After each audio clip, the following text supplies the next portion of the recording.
Bueno, pues el día de hoy es un gran día para decir viva México y decirlo vivan las mexicanas. Tenemos presidenta electa. Es la primera vez en 200 años de la República que recibe el reconocimiento de presidenta electa una mujer, presidenta con A. Como lo he dicho en otras ocasiones, no lo asumo solo como un triunfo individual o como el esfuerzo personal.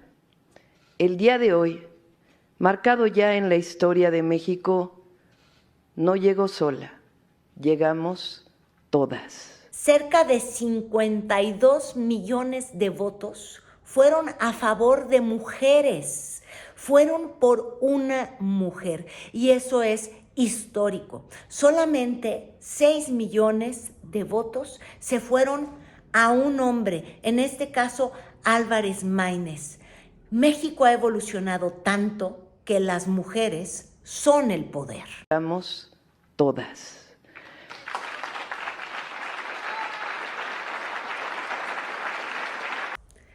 Yo, como probablemente tú, el 2 de junio voté por una mujer. Se dice muy fácil, pero se construyó a golpe de lucha, de romper barreras, de destruir prejuicios y sobre el esfuerzo, como la propia Claudia Sheinbaum reconoce, de muchísimas mujeres. Y lo vuelvo a repetir, yo, como posiblemente todos los que están viendo este post en el canal de YouTube o en alguna red social, votamos por una mujer. Fueron más de 35 millones de votos los que obtuvo Claudia Sheinbaum, pero también 16 millones de votos por Xóchitl Gálvez y solo 6 millones de votos por el único candidato hombre, Jorge Álvarez Maínez. Por eso lo repito, casi 9 de cada 10 votantes, de hecho más, lo hicieron por una mujer. Esto habla de México, el país que durante tantos años llamamos un país de machos, el país del Pedro Infante y Jorge Negrete, de los dos tipos de cuidados, donde la mujer era la Sara García, es decir, la viejita gordita gruñona, o de plano la mujer minimizada. Es el país de América del Norte que masivamente votó por mujeres y además lo hizo porque eran las mejores candidatas de sus distintas opciones políticas. Eso sí, a mí no me cabe la menor duda. A diferencia de una elección, quizás, por ejemplo, como la candidatura de Josefina Vázquez Mota, quien quería que uno la volteara a ver o la respetara, porque ella iba a gobernar diferente, porque su mirada era diferente, donde sobreexplotó el hecho de ser mujer como si ese fuera el atributo. En esta elección, la pasada, en nuestro país, nadie dudaba que tanto Claudia Sheinbaum como Xóchitl Gálvez merecían la candidatura. Claudia Sheinbaum venía de ser jefa de gobierno de la capital de nuestro país, del estado quizás más relevante en términos políticos, económicos, por su peso, turístico de nuestro país, uno de los más poblados. El reto brutal, porque además gobernando a unas cuadras o casi enfrente del Palacio Nacional, y nadie lo dudaba. Evidentemente existieron los estigmas, existieron las ganas de decirle calca de López Obrador en una de las muestras máximas de la misoginia y la miseria de muchos de la oposición, pero posiblemente, pues sí, impulsados por el rencor al presidente y porque efectivamente ella era la mejor posicionada para seguir con lo que se bautizó como el segundo piso de la transformación, la más cercana al presidente López Obrador, y su carrera política, la política, no la académica, vinculada completamente a la figura del presidente. Y ahí sí que tomen para que aprendan, simplemente dijo no, no esperen que le dé la espalda a quien la invitó a la política, a quien le vio los tamaños, no solamente académicos, para desarrollar una obra importantísima durante la jefatura de gobierno de López Obrador, que fue la construcción del segundo piso, sino las cualidades de honorabilidad, de también lucha y activismo político desde la UNAM, y quien la invita a formar parte de un gobierno fue López Obrador, y ella le reconoce y dice: quítense de la cabeza que yo rompa.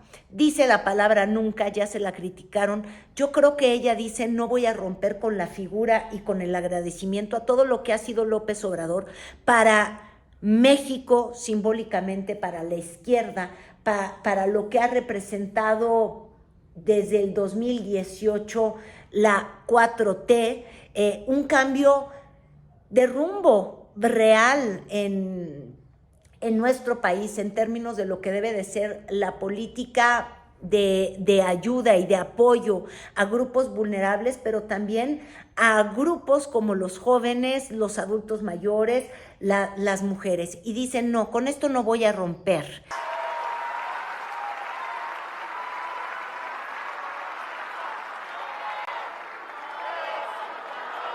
Estar con Obrador.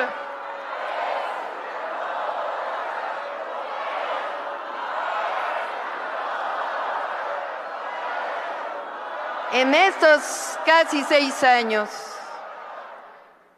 ese hombre que se ganó el corazón del pueblo de México y ha transformado nuestra patria, ha hecho la pensión universal a los adultos mayores, la beca universal para jóvenes de preparatoria, becas Benito Juárez para los estudiantes de escasos recursos, con más de 1 millón de hectáreas, se apoya a jóvenes que construyen futuro, se otorgan fertilizantes, y el salario medio también está en cifras históricas. ¿Hay transformación o no hay transformación? ¡Claro que hay transformación! Y volviendo al tema de las mujeres, les decía yo que me siento orgullosa de ser mexicana porque no tuvo que ser candidata Claudia Sheinbaum de las mujeres en el sentido por mí porque soy mujer. En realidad fue por mí porque soy parte de este proyecto de transformación. Por mí, porque tengo estos resultados en la Ciudad de México. Por mí, porque así enfrenté a la delincuencia. Por mí, porque así lo hice en la pandemia. Y lo mismo del lado de la oposición. Xóchitl Gálvez era mucho mejor candidata, y miren que yo sí la he criticado terriblemente, pues sí, porque también le faltaba foguearse y le faltaba que le conociéramos muchas cosas, pero bueno, nadie va a poner en duda que era mucho mejor candidata que Santiago Krill, quien ya había tratado de ser el candidato de Fox, y un tipo tan mediocre como Calderón pudo rebasarlo. Se dan cuenta, a Krill, de niño barbón, fresa, popis, oye, inocentón, y luego con un pasado bastante manchado en términos de una Secretaría de Gobernación de medio pelo, porque no hay otra forma de llamarle, con Fox, y los escándalos de todos los casinos.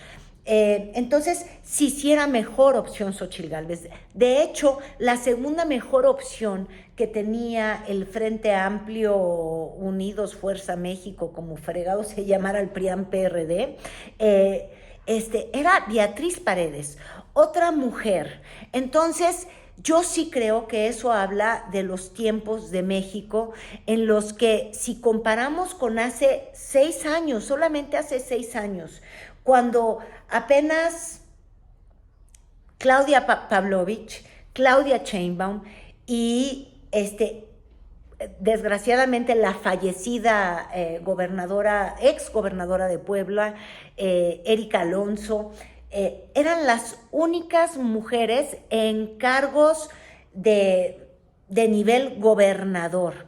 Y hoy lo comparamos 3 contra 13 gobernadoras en nuestro país.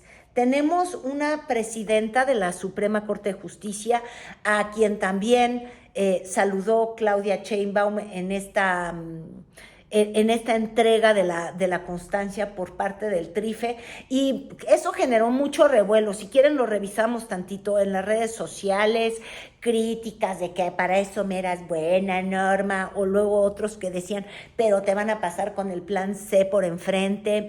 Y esto es de pronto la miopía que atrapa a nuestro México muy polarizado. Chingao, y con esa palabra lo voy a usar. Si no entendemos que es histórico para la historia de este país, que las mujeres se tardaran 200 años en ingresar a la presidencia de la República, yo creo que es que estamos ciegos y no vemos la relevancia en la historia. En 20 años no va a ser relevante que Norma Piña le sacara la lengua al presidente López Obrador y no se parara en un evento como...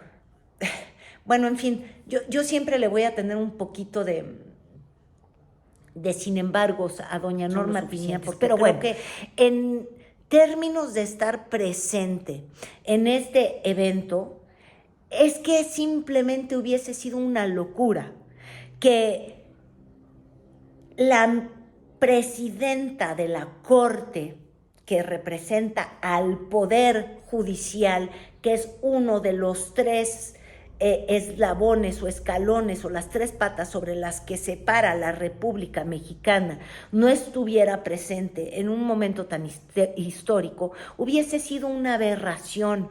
No, señores, esto no tenía que ver con Norma Piña, sino con el poder que representa. Y tampoco es que tuviera que ver necesariamente con Claudia Sheinbaum. Ella misma lo dice, no es que sea yo, es que llegamos todas las mujeres, las invisibles. Representa más que el nombre y el apellido de ella, representa a la mujer accediendo a la primer plaza, a la primer plaza de poder público de nuestro país. Cuando digo llegamos todas, no solo me refiero a quienes ahora, saldando una deuda histórica con nuestro pasado, tienen un lugar en el Paseo de las Heroínas en Reforma, en el nombre de una calle o de quienes se han escrito biografías o filmado películas.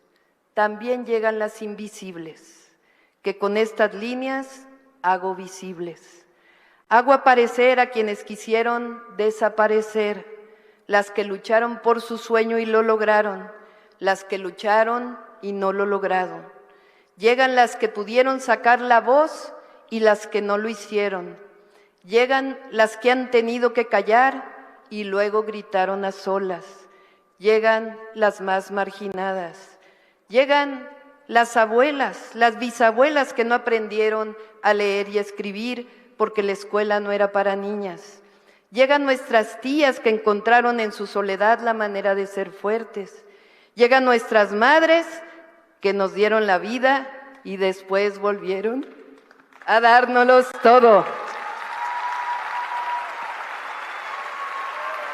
Mucho que destacar en el discurso de Claudia Sheinbaum, tanto en el Tribunal Federal Electoral como en la fiesta, el festejo, porque además no podríamos no imaginarnos hacer todo un barullo, un brete, una gran celebración, porque llega la primer presidenta electa de la historia de nuestro país. Entonces, fueron dos mensajes. En el tribunal, pues sí, recordar que llega con un enorme mandato popular, con el respaldo de millones y millones de votos, y lo hace en el TRIFE, lo hace delante de los otros poderes y diciendo, ojo, hay que saber leer qué es lo que dijo el pueblo de México cuando votó. Porque si algo siempre fue claro, por eso yo digo, de pronto uno está viendo que la oposición vive peleando y se está desgañitando y diciendo, ¡ay! Que distribuyan y no nos roben 10 millones de votos. Bueno, los votos no se roban, los votos llegaron, están contados uno por uno en las urnas, no anden inventando estupideces. Nadie perdió ningún voto. Y cuando dicen nos quieren robar 10 millones de votos, pues en realidad están diciendo la gran falsedad, porque a discusión y a repartición están ni siquiera las 500 curules que hay en la Cámara de Diputados. Serían 200, por ejemplo, si nada más hablamos de ese poder, 200 por poder, de representación popular. Y esas 200 se van bajo el principio de cuántos te votaron. Ya me estoy desviando y me choca mi capacidad de desvío. En eso me siento muy femenina. Ya ven qué padres vamos a ser las mujeres. Pensamos en espiral, pensamos todo a la vez. Pero me regreso al punto original para que no digan que me ando distrayendo. Lo que estaba yo diciendo es lo importante del mandato popular con una coalición que en todo momento dijo de manera muy explícita y sin esconderse en ningún closet, o sea, sin decir, no, es que yo no soy ni priista ni panista, soy ciudadana y luego sí soy, no. En el caso de Sheinbaum siempre dijo, yo soy de Morena, voy en esta alianza, represento a la 4T y la 4T representa los valores de la transformación que ha promovido desde sus acciones de gobierno y desde su mañanera también el presidente López Obrador, que son los apoyos sociales, que son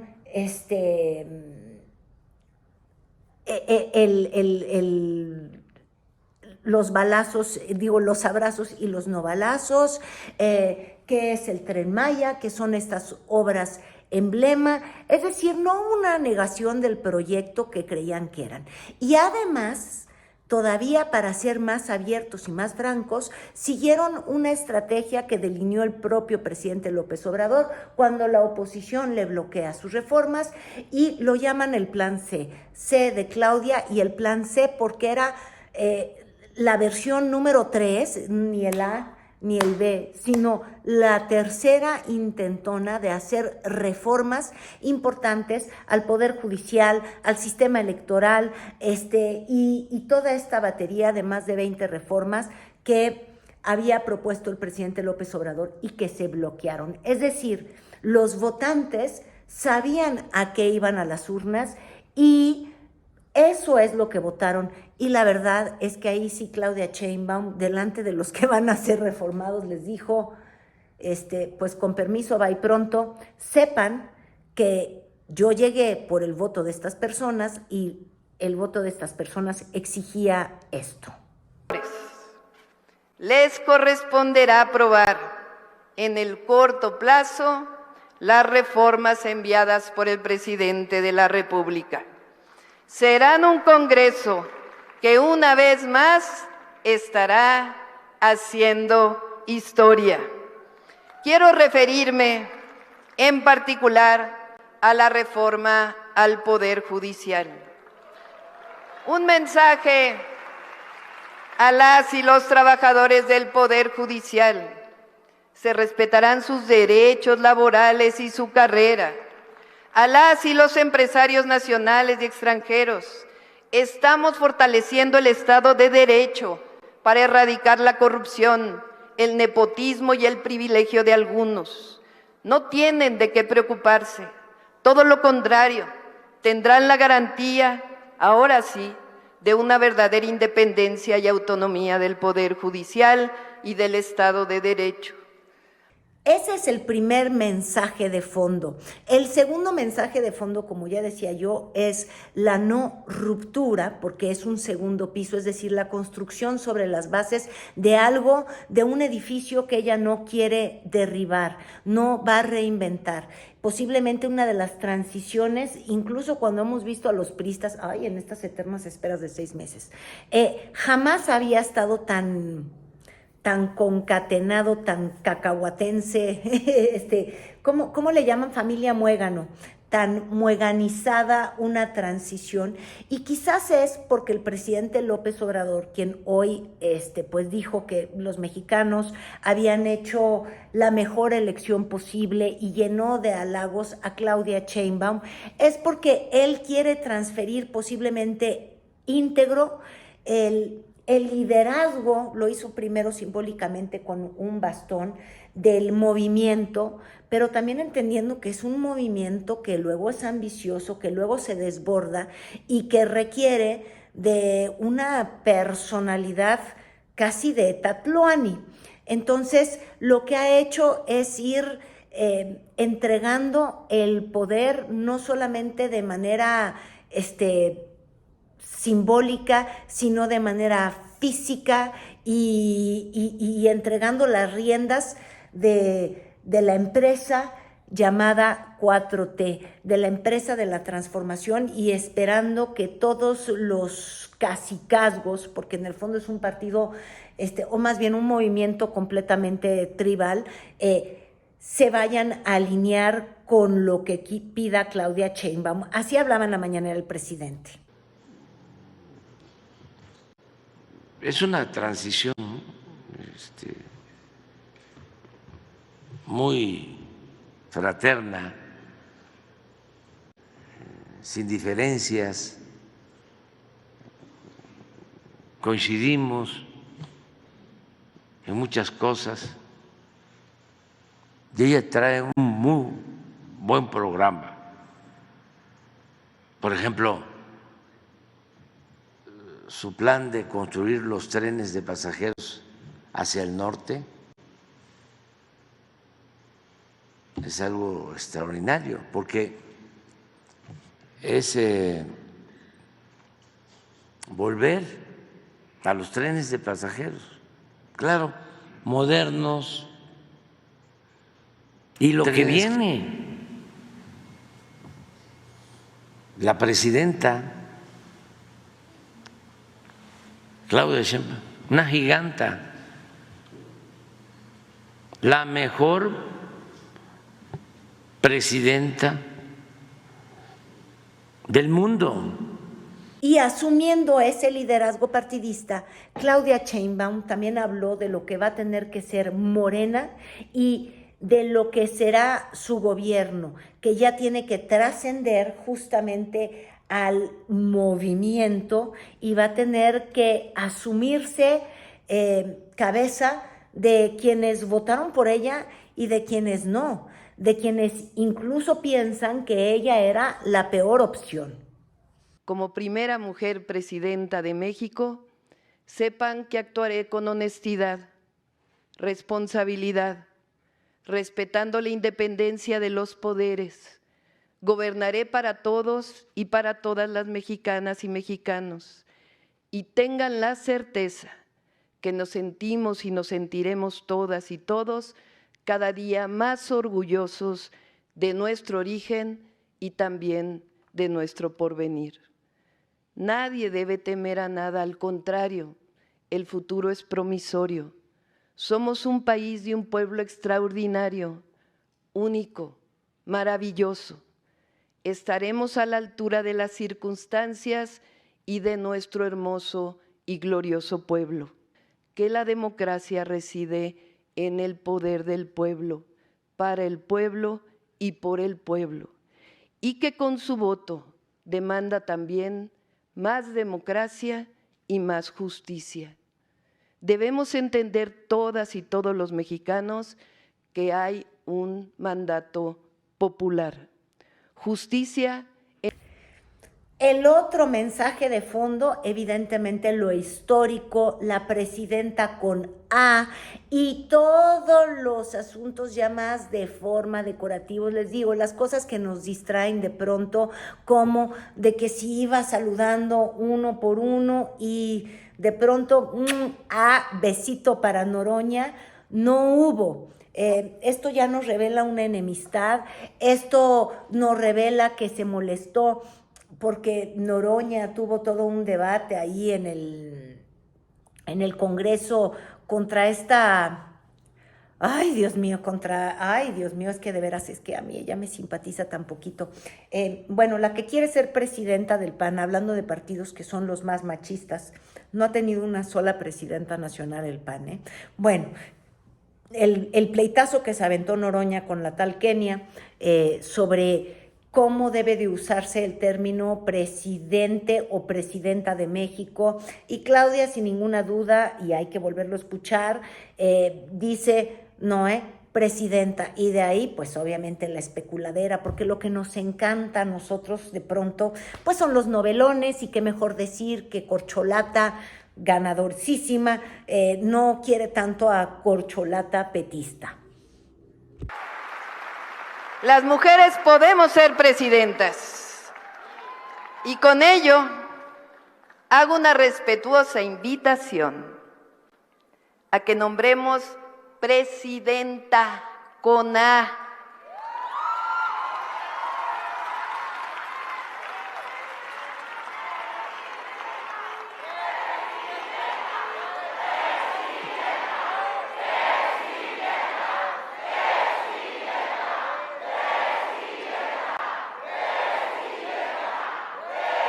Así como decimos jueza, abogada, científica, ingeniera, con A, porque como nos han enseñado, lo que se nombra existe y lo que no se nombra no existe. Y hoy con mucho orgullo podemos reivindicarlo. A nuestros Y el mensaje de las mujeres de verdad es súper relevante. Y yo creo que nos exige de pronto una conversación a las mujeres de mi generación, a las más jóvenes, para tratar de entender todo lo que ha evolucionado México. Les hablaba yo simplemente en términos numéricos, si comparamos el 2018 y lo que hoy ha progresado políticamente la mujer, están en los cargos más relevantes, frente al INE, frente al TRIFE, frente a la Suprema Corte de Justicia, gobernadora del Banco de México. ¿Qué más queremos seguir sumando? Secretarias de Gobernación, comenzando por Olga Sánchez Cordero, pasando pues por un paréntesis masculino, y luego la que va a ser líder de Morena, Luisa María Alcalde. En realidad, la mujer es hoy la que está en las tomas de decisiones de los órganos más importantes de gobierno, de la función pública, de las decisiones económicas, de las decisiones políticas de nuestro país, son mujeres, y ahora con la presidencia eso va a ser completamente apabullante. Y solamente comparaba hace 6 años, pero si hacemos un ejercicio de memoria, pues yo, que ustedes saben que ya estoy en los 40 y más, tengo que confesar que cuando empezaba a enterarme un poco del acontecer noticioso del mundo y demás, posiblemente pues las mujeres importantes en el mundo habrían sido para mí, lo que yo pude atestiguar, Lady Di, Lady Diana, Lady Diana, una princesa, ¿se fijan? Y el gran personaje, pues Barbie para mí. Yo sí soy de las que creció con esta mujer consorte, esta mujer esposa, y que a través de eso que le confiere un hombre, ella puede desarrollarse, anhelar, soñar, pero siempre soñando primero ser mamá y luego ser esposa y ya luego ser el humano que quiera ser. Y lo admirable para mi generación de Lady Diana es que usase el poder, la investidura, lo que le daba su exposición por ser la esposa del rey Carlos, poco carismático, y además ser la pobre esposa corneada, la lastimada, la estoica, la que aguanta todo, y de todas maneras va y se preocupa por causas sociales relevantes como el VIH o como las minas antipersonales. minas antipersonas. Digo, evidentemente estaba la reina, pero no sé por qué no era un personaje de ensoñación. Otro personaje, emblema, pues sí, la Madre Teresa de Calcuta, pero una madre con sotana, es decir, los dos extremos, la pobre corneada, pero además un poco sexualizada, Diana, y a la que le tiraban por todos lados, porque si de pronto tuvo uno que otro amorío, o la madrecita, ¿no? En política, pues quizás yo recuerdo como mujeres fuertes a la Rosario Green, ¿se acuerdan que hasta las habían atacado ahí en un autobús y habían crónicas donde contaban que ella, echada para adelante y demás, secretaria de Relaciones Exteriores, muy emblemática. Rosario Robles, yo me acuerdo de chava que decía, no hombre, qué mujer tan fregona, se está enfrentando a Cedillo, no se deja. Pero bueno, no accedió a la jefatura de gobierno por el voto popular, sino porque fue sucesora, ¿no? Del ingeniero Cárdenas. Y luego la triste historia, porque terminó jugándole en la historia a la mujer que cae en la tentación porque se enamoró del que era guapo y entonces ella se echó a perder un poquillo y empezó a trastocarse de los trajecitos que parecía maestra, sencilla y de la normal. El contrario caso a la maestra Elvester Gordillo, que también era la otra mujer pero perversa de cuando yo crecí, y el asunto es que Rosario lo echó todo a perder. Y luego habían mujeres en política muy relevantes como Beatriz Paredes o María de los Ángeles Moreno, pero también, y ojo, y lo voy a decir de manera abierta, aunque ahorita me linchen, pero mujeres a las que se les quitaba o que no tenían ingrediente de la hormona de la feminidad, de los sexualizadas, porque casi siempre la mujer sexualizada en política e incluso en el periodismo, pues eran completamente rechazadas y vapuleadas. Tenías que hacerte un poquito hombre para poder tener éxito en la política. Y entonces yo creo que esto habla de los enormes pasos y avances que hemos dado las mujeres en las distintas esferas importantes públicas de nuestro país, públicas y privadas. En los símbolos, pues el mismo que siempre acompañó a su campaña, y es ella acompañada de su esposo, de don Jesús, que va muy contento, no es protagónico, yo creo que es un hombre muy respetuoso y también va a significar el nuevo papel de las parejas de las mujeres en la política. Y para él va a ser también todo este nuevo terreno, toda esta nueva ruta por descubrir. Vimos en el sexenio pasado, por ejemplo, a Beatriz Gutiérrez Müller, que se despide escribiendo incluso un libro con un título que muchas mujeres nos ha parecido un poco extrañísimo, del feminismo silencioso, de una mujer que confiesa que tuvo que guardar silencio o que el silencio fue su arma más poderosa, que desde que llegó dice que fue vapuleada, golpeteada. La realidad es que las primeras damas en México, y sobre todo la primera que hubo en una transición, ¿no?, democrática, la de Marta Sagún, a la que le achacan todos los males de Fox, como que todo lo que ocurrió mal es porque ella manipulaba maldosamente. Les digo que los juicios a las mujeres llegan a ser terribles, ¿no?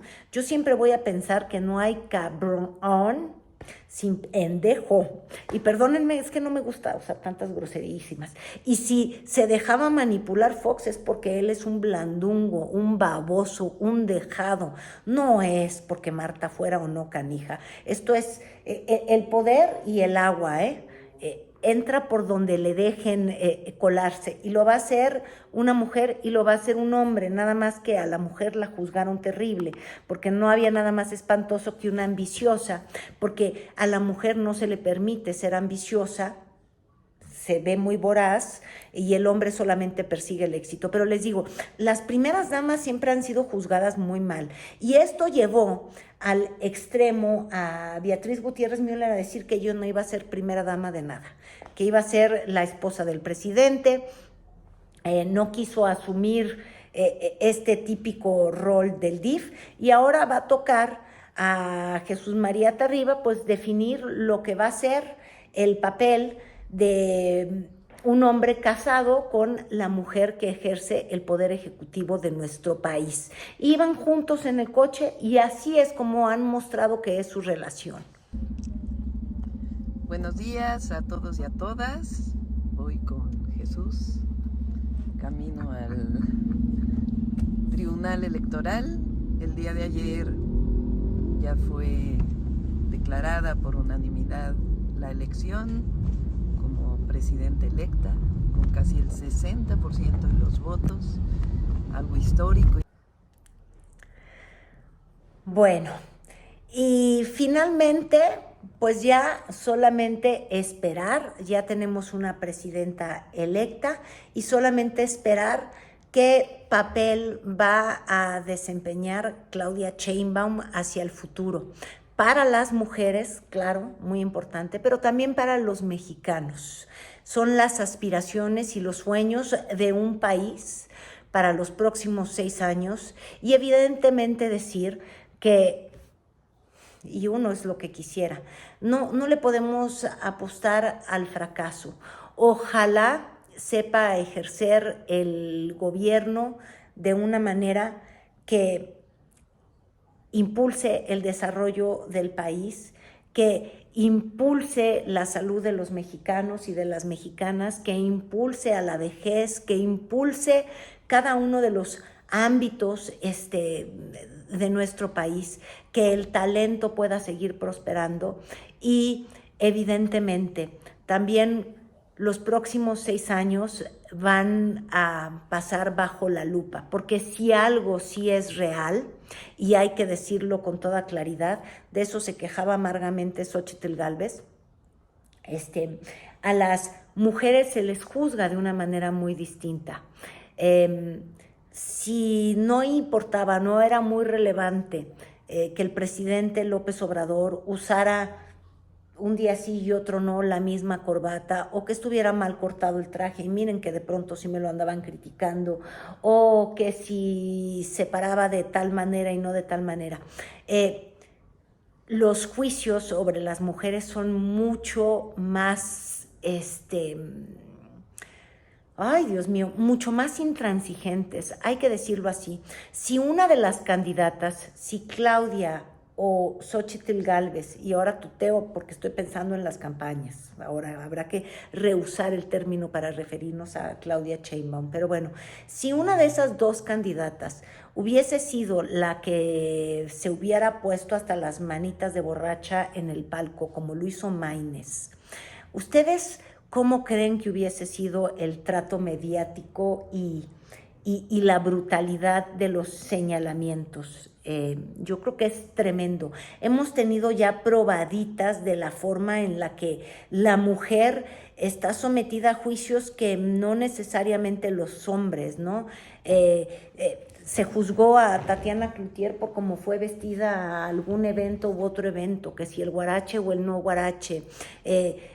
Bueno, lo del chicle no tiene madre, pero quizás si hubiese sido un hombre, un candidato hombre, hubiera durado menos tiempo que lo que fue para Xóchitl Gálvez, o ella que se quejó amargamente que si las tomas no le favorecían, que si el sobrepeso, que si los dientes chuecos o no chuecos. Oigan, a mí cómo me molestan de los dientes chuecos también. Es decir, los juicios a la mujer son mucho más implacables porque estamos acostumbrados en la cultura machista, que obvio, México ha dado un ejemplo de que para machos, pues no tanto, somos muy avanzados en género, pero bueno, desde el estigma del macho, pues la mujer tiene que ser más buena por naturaleza, más perfecta por naturaleza, más prudente por naturaleza, más calladita por naturaleza, más amorosa. Todos estos valores que se les dan a las mujeres van a ser los filtros con los que se mire o se observe el próximo gobierno. Entonces, nosotras mujeres, ojo, hay que ser cuidadosas en no convertirnos en las más machistas en un país que ha mostrado que en términos de género es un país muy avanzado. Hago el compromiso de no defraudar y de poner todo mi empeño, mi conocimiento, mi corazón, mi esfuerzo, mi voluntad y hasta la vida misma para servir a mi patria y a mi pueblo. ¡Que viva México!